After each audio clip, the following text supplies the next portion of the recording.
And of course it's a damn good idea to be flexible with the person that you're with. You can't control people. That was never the way God planned it. Free will.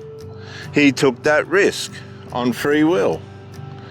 Free will and somebody working with you within that is the most attractive and wonderful experience that you could have. Free will.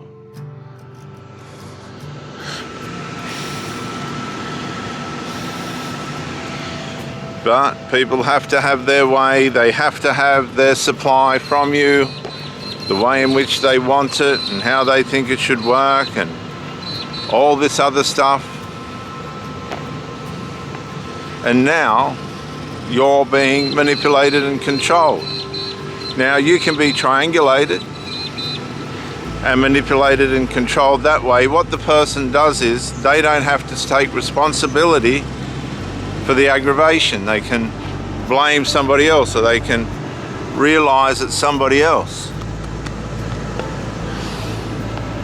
that's causing the problem. So they just go along business as usual, keep turning up, but they've got you triangulated by somebody that doesn't like you or want you around, like an affair.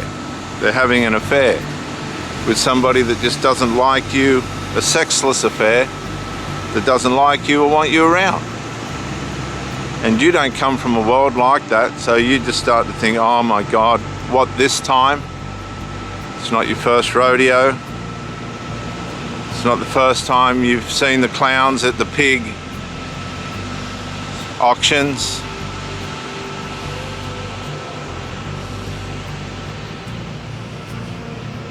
And of course, the person that you're with is going to play it because they're not responsible for the other person's behavior. Granted.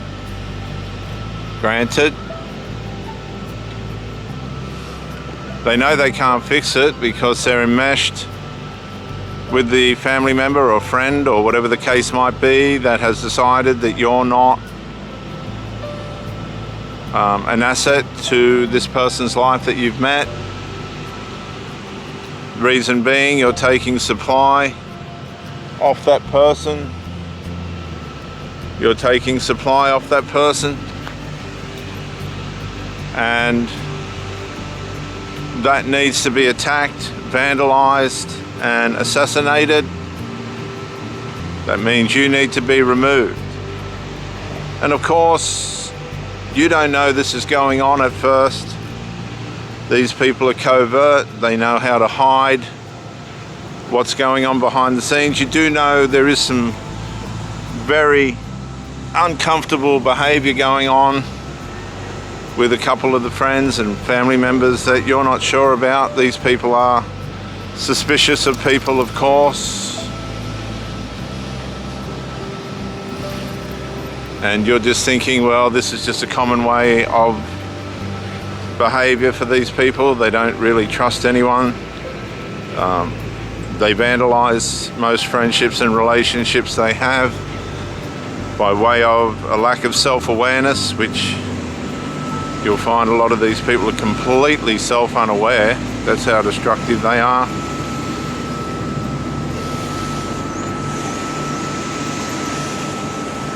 Completely self-unaware and unable to recognize and identify what their behavior is like. I've sat with women that I've met and asked them, watching their adult children behave, whether they're aware of their infantile behavior or not, and their steadfastness towards it. And the adult will say, I've never seen this behavior before. They have. You know, they have. Probably not on the spectrum of objecting to a new boyfriend or girlfriend, whatever the case might be. But they've seen the behavior before and they've done nothing about it. As a matter of fact, they've gone along with it. But at this point, it's calling upon that person to challenge the behavior or lose the relationship. And And of course, you explain that you're willing to show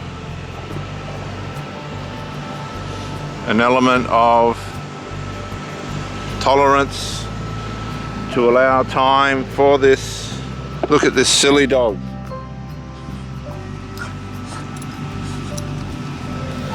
You will stop it.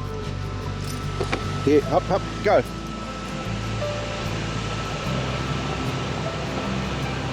Get up. Okay, your dog's eating its own vomit. Get up.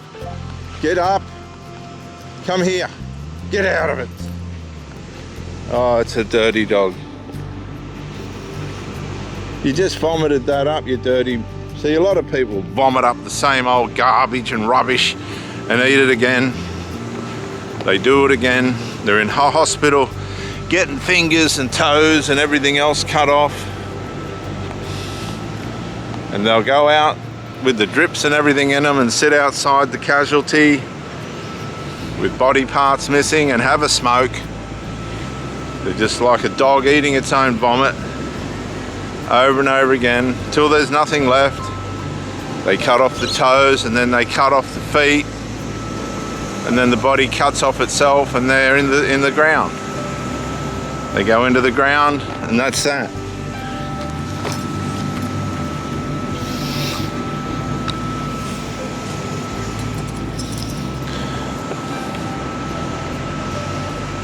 They've cost taxpayers money, they've cost the government money. It goes on and on and on.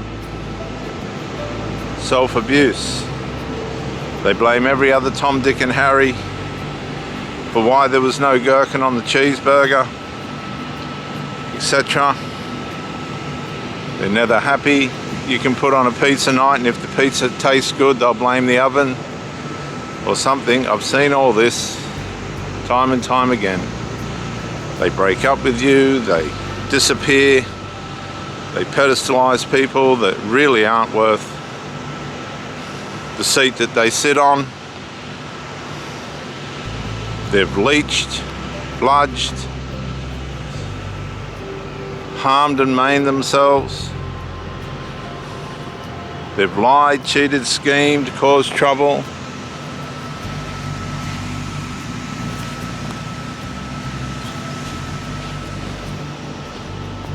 And at the end of the day, they were not an asset to anybody, especially themselves or anybody else.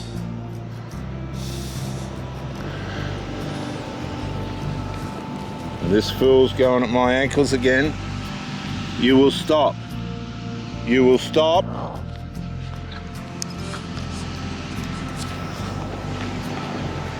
Hup, hup, hup. Hup, hup. And you've got to run this anger out of the dog. You've got to... So you can't do this with humans. You can't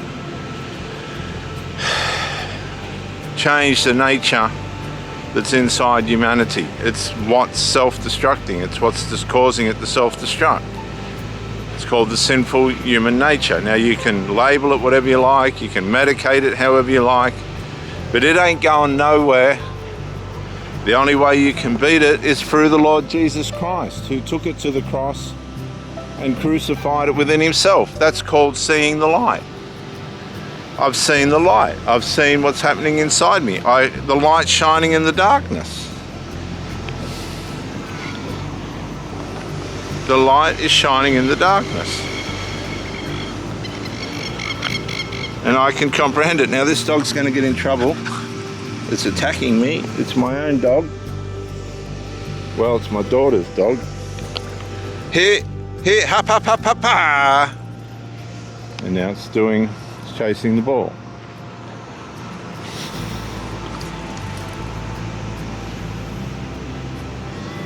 And people will chase the darkness with the same determination and same willingness as this dog.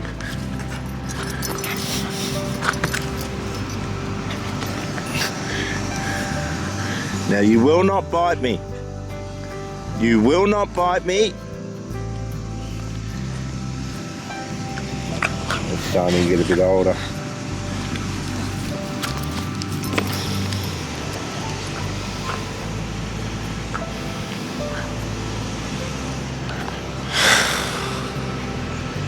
and a bit wiser. They know how to push your boundaries, like many people do. And you realize this, you strategize around it, you will sit and you have to take the appropriate action to protect yourself.